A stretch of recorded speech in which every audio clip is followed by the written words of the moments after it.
Бәріне сәлем, бүгін сіздермен осындай қазақша стильдегі оюланған жилетті тігіп үйренеміз. Үйіңізде ескі, киілмей жатқан джинсы шалбарлар болса, міндетті түрде жасап көріңіздер. Мен осындай әр түстен 3-4 джинсы шалбар таптым, түстері бір-бірімен әдемі келісуі үшін. Ал жұмысымызды бастайық. Ең алдымен қағазға осындай прямоугольник сызып аламыз, яғни үсті мен асты ол жилетканың ұзындығы, ал енін сызу үшін біз кеуденің өлшемін, яғни обхват грудиді екіге бөлеміз, оны 1,5-ға көбейтеміз. Сол шыққан санны ол біздің жилетканың ені болады. Екі шетінен 18 сантиметрден сызып аламыз, кейін ортасын тауып, астыға қарай 3 сантиметрдей түсіп, яғни арқа жағымызды плавно сызып шығамыз.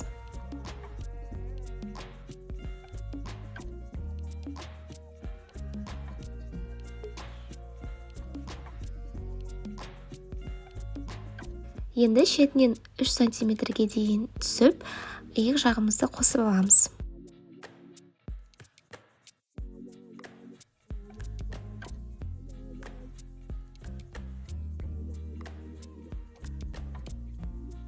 Енді иық нүктесінен астыға қарай 26-28 сантиметрдей түсіп, яғни ол біздің обхват руки белгілеп аламыз.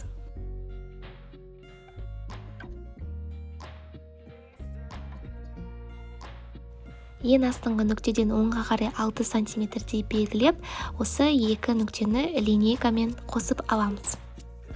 Иық сызығын 4 сантиметрге қысқартып, және де қол жағында солай сызып алсаңыз болады, нүктесін белгілеп, сол нүктелердің барлығын плавно қосып шығамыз.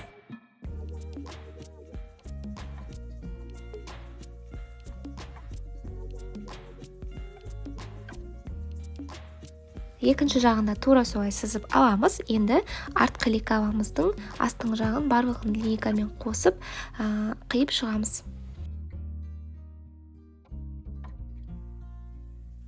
Енді тағы бір параққа жилеткамыздың алдыңғы жағын жасау үшін лекавамызды көшіріп аламыз.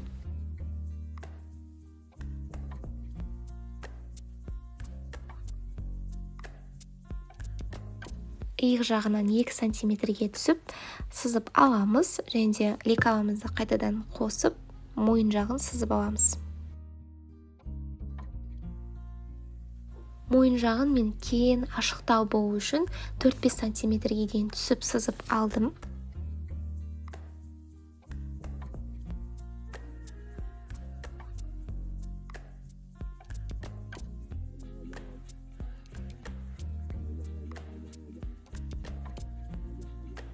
Қол жағында кеңдеу болу үшін тағы да осылай ашықтау қып сызып алсаңыз болады.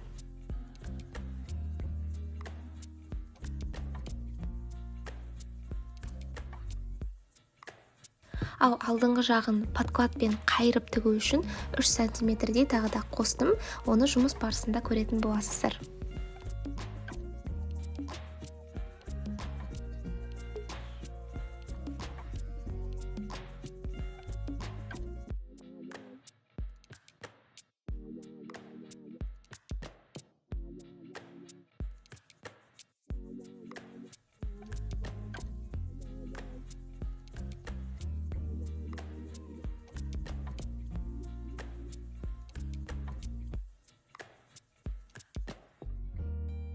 Міне біздің лекавамыз дайын. Енді біз джинсымен жұмыс барысында қазір лекаваның барлығын қиятын боламыз. Қимай тұрып, подкладты міндетті түрде цельный лекавамен қиып алайық. Подклад үшін мен осындай үйде жатқан керек емес рубашканы тауып алдым. Осы рубашканың бойымен біз лекаваны қиып аламыз.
Енді мен алдыңғы лекаланы 3 бөлікке, артқы лекаланы 4 бөлікке бөлемін. Себебі бізде джинсы шалбар мата өте шектеулі.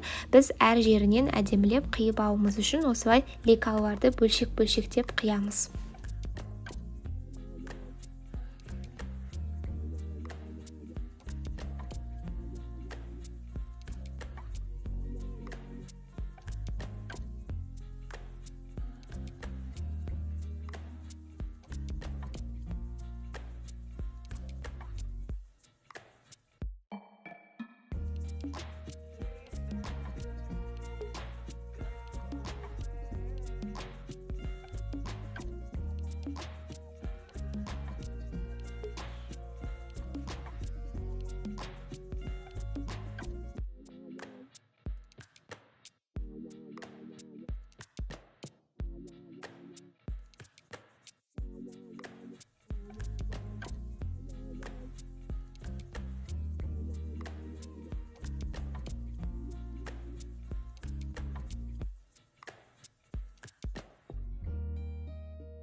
Осылай джинсы шалбарымыздың шет жақтарын барлығын қиып, біздің лекалаларымызды үстіне қойып, әдемілеп қиып алсаңыздар болады. Өзіңіздің қалаған түстеріңізде сочетание жасап, фантазияларыңызға ерік беріп қиыңыздар.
Менде мында бір детальға джинсы шалбардың қалтасы түсіп қалыпты. Мен оны қазір қиып тастаймын.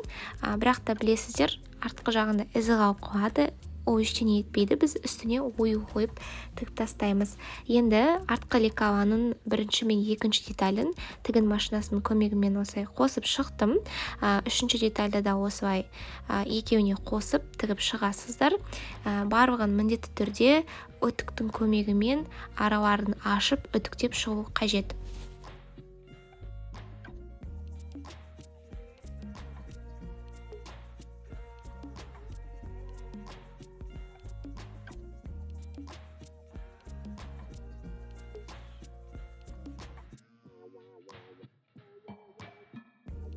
Енді осы дайын болған лекалаға төртінші лекаламызды қосып тігіп шығамыз.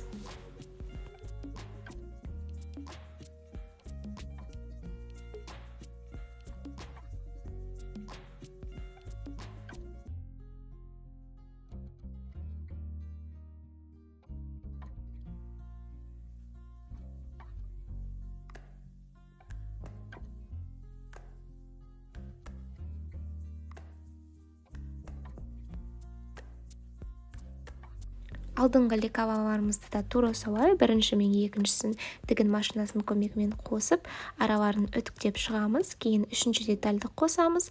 Осылай барлық детальдарды бір-бірімен біріктіріп міндетті түрде үтіктеп шығыңыздар.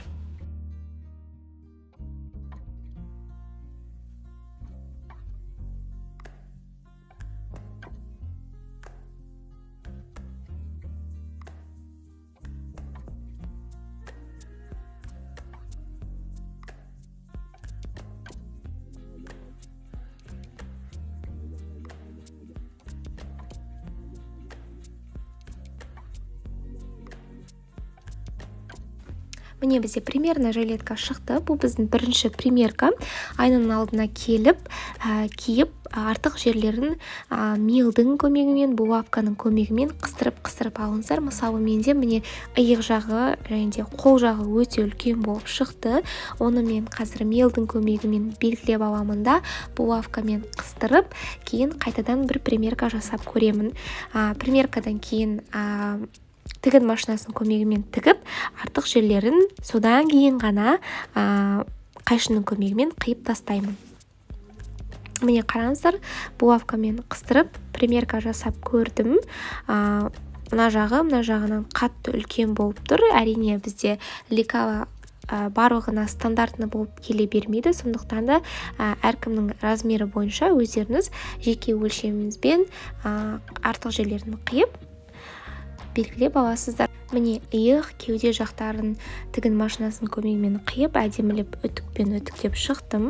Енді бізде қалғаны оюды сызу.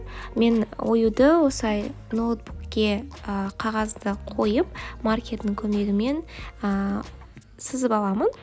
Ең бірінші оюды осындай қағазға сызып, қиып жилетканың үстіне қойып көрдім. Себебі қандай оюлар бір-бірімен сочетание болатынын білмедім. Кейін осы джинсы шалбардың үстіне оюды қойып, ручканың немесе мелдің көмегімен сызып қиып аламыз.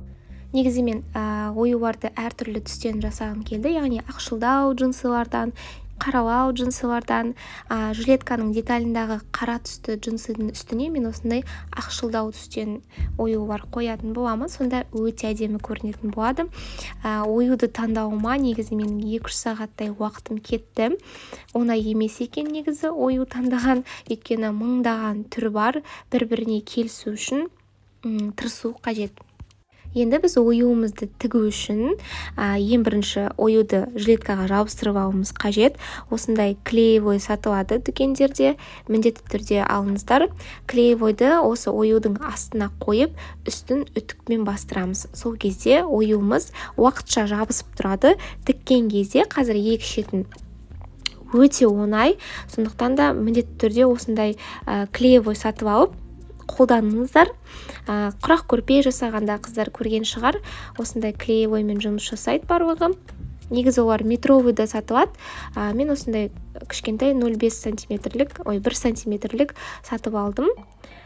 Осындай жұмыстарға өте қажет. Егер маталардың шет жақтары осылай тарқалып жатса, міндетті түрде зажигалканың свечаның көмегімен күйдіріп алыңыздар.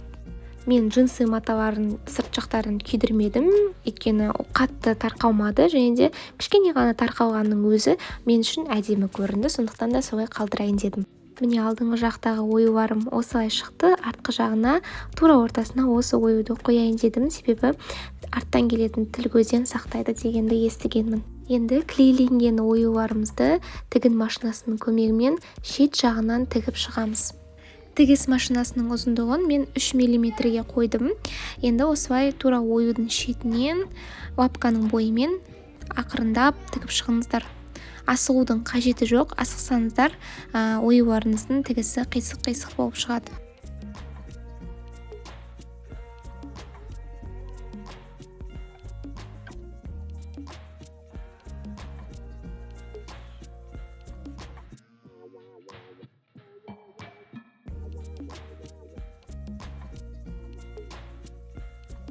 Міне оюларды жилетканың үстіне әдемілеп тігіп шықтым. Оюларды айтпақшы мен Pinterest приложениясынан алдым. Сіздер де сол приложениядан әртүрлі оюларды тауып алсаңыз болады. Енді ішкі жағына біз мына рубашкадан қиылған подкладты тігетін боламыз. Тура жилеткадағыдай үлкен детальға осы алдыңғы екі детальді қосамыз. Бірінші иық жағын, кейін астыңғы жағын.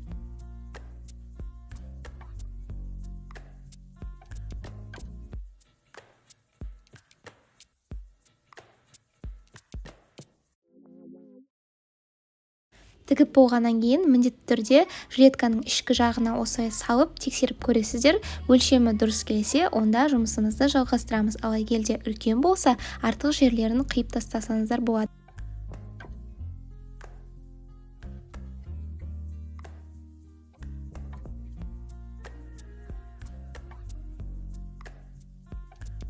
Енді үстіңгі ашық қалған жерін осындай қалған джинсы шалбардың көмегімен обработка жасайын деп шештім.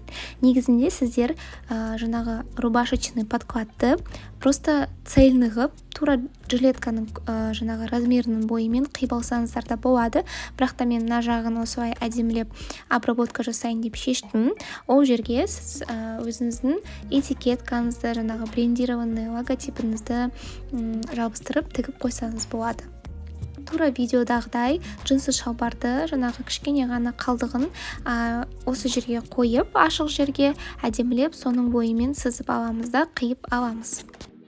Кейін қиылған деталімізді жаңағы подкладтың тура ортасына қойып, булавканың көмегімен қадап шығамыз.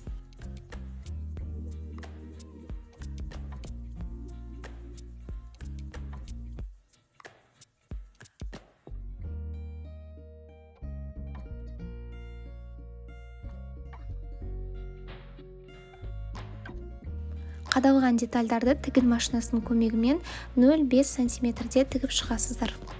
Арасы ашық, ешқандай складкасыз үтіктелу үшін осылай насечка жасап шығамыз. Сол кезде әдемі үтіктелетін болады.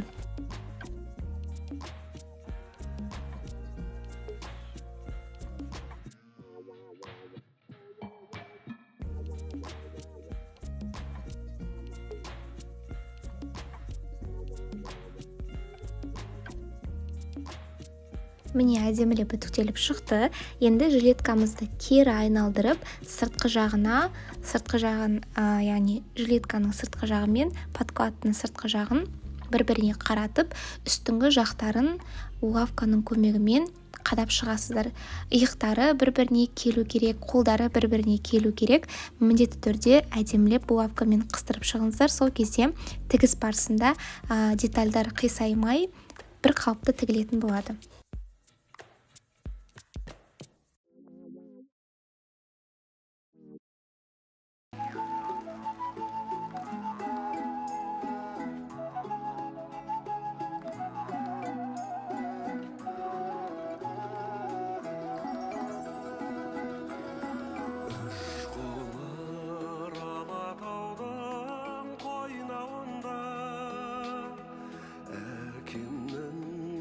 Қалған жайлауында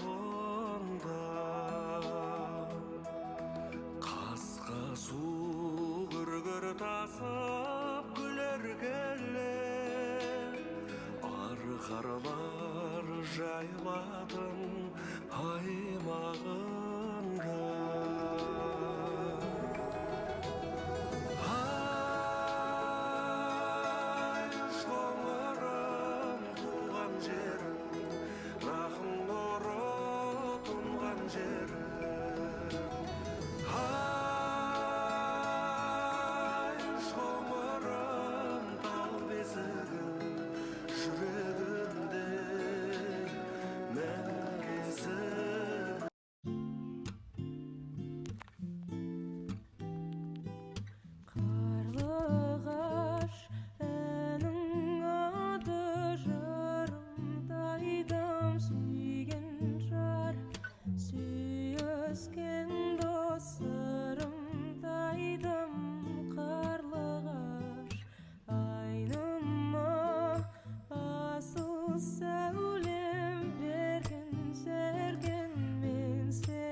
Міне қалдырған 3 сантиметрімізді осы жағын именно тігіп шығасыздар, ортағыншы тігіске дейін.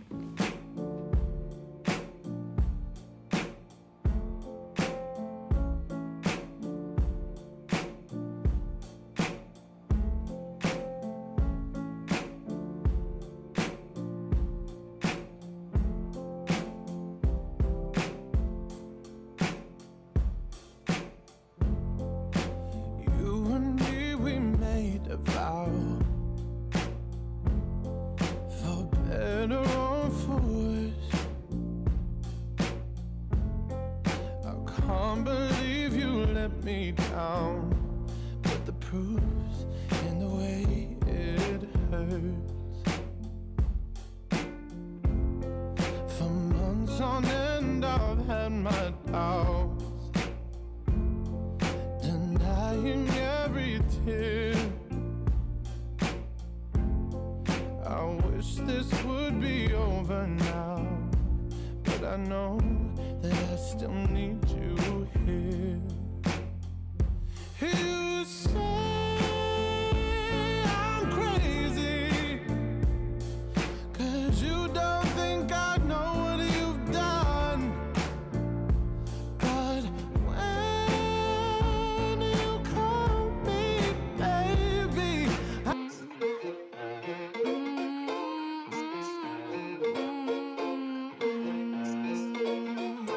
Kışına uzak kelsedim kömen kүйде uzak Құрлеп ішпесең сенімен Кезікті құшақ керек әр адамға теңмен Ес келген емес, естен без емес кеткен Мақтап алар кейде сынапта Алар өмір кезекте тұрсыңды тартып ұстап Ақымақ болған алтын басыңдай Жерге де тығар өмір жасырмай Ай керек десең ел тындырады сөзінен айналады оңай Көксеректердің ұлуына еріп кете бересің Міне жилеткамызды подкладқа қостық. Енді қазір қолдарын тігетін боламыз. Тек сөйлей бермей босқа уақыт өткізбес естіп біліп көрген беу бір кем дүние қос құлақ көзді де әттеген берген Тек сөйлей бермей босқа уақыт өткізбес естіп біліп көрген Енді қолдарын тігіп шығамыз. Жилетканың ішкі жағынан, жаңағы подкладтың ішкі жағын бір-біріне біріктіресіздер. Иек жағы, қолтық жағы бір-біріне детальдар қосу қажет. Барлығын әдемілеп булавканың көмегімен қыстырып, немесе жаңағы қыстырғаннан кейін жіптің көмегімен жай тігіс жасап шықсаңыздар болады. Бір примеркадан кейін тігін машинасының көмегімен тігіп шығасыздар. Егер сіздерге солай ыңғайлы болса, солай жасап көрсеңіздер болады. Яғни қазақ тілінде айтқанда көктеп шығасыздар. Көктеп бір примерка жасап көріңіздер, егер де өздеріңіздерге сенімсіз болсаңыздар. Тек сөйлей бермей босқа уақыт өткізбес естіп біліп көрген беу бір кем дүние қос құлақ көзді де әттеген берген Тек сөйлей бермей босқа уақыт өткізбес естіп біліп көрген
Енді астыңғы жағын әдемілеп тігіп шығу үшін, яғни мына шовты жабуымыз үшін подкладтың бірінші жағын осылай ашып қиып шығасыздар, чтобы қазір жилетканы аударып, ішкі жағын тігіп алуымыз үшін.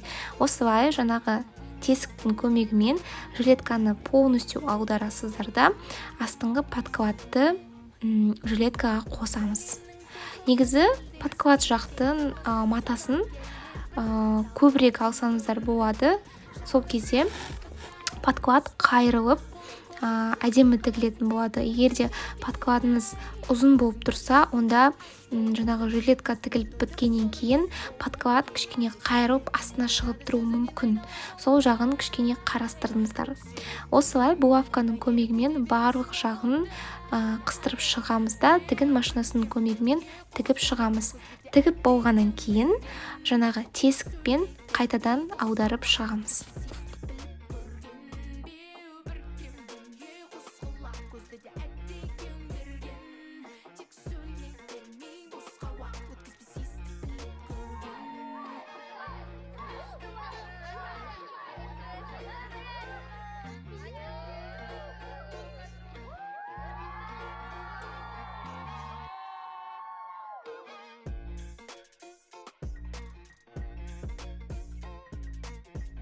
Міне аударып болғаннан кейін жаңағы аударған тесігімізді тігін машинасының көмегімен болмаса қолмен білдіртпей тігіп алсаңыздар болады. Енді үтіктің көмегімен барлық детальдарды әдемілеп үтіктеп шығасыздар. Міндетті түрде пармен үтіктеңіздер, сол кезде тігістер әдемі жататын болады.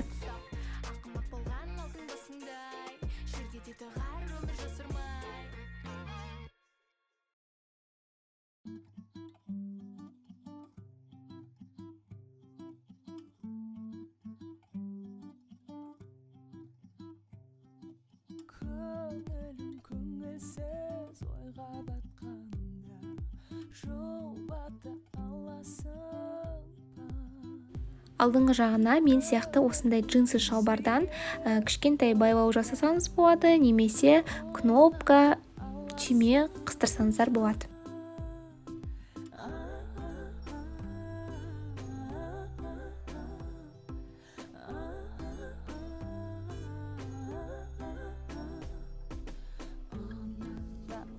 Ура, біздің жилеткамыз дайын. Осындай қазақша этностилдегі жилеткаларды міндетті түрде, егер үйлеріңізде джинсы шалбарлар болса, немесе басқа да маталардан тігіп көруге болады. Мен Қазақстанның дизайнерлерінен шабыт алып, осындай сіздерге видео сабақ түсірейін деп шештім. Егер видео ұнаса, міндетті түрде лайк, комментарий қалдырып кетіңіздер. Әрине, подписаться батырмасын басыңыздар, себебі алда мен әртүрлі жаңа мастер-класстар түсіретін боламын. Назар аударып қарағандарыңызға рахмет. Сіздермен болған Нұрила.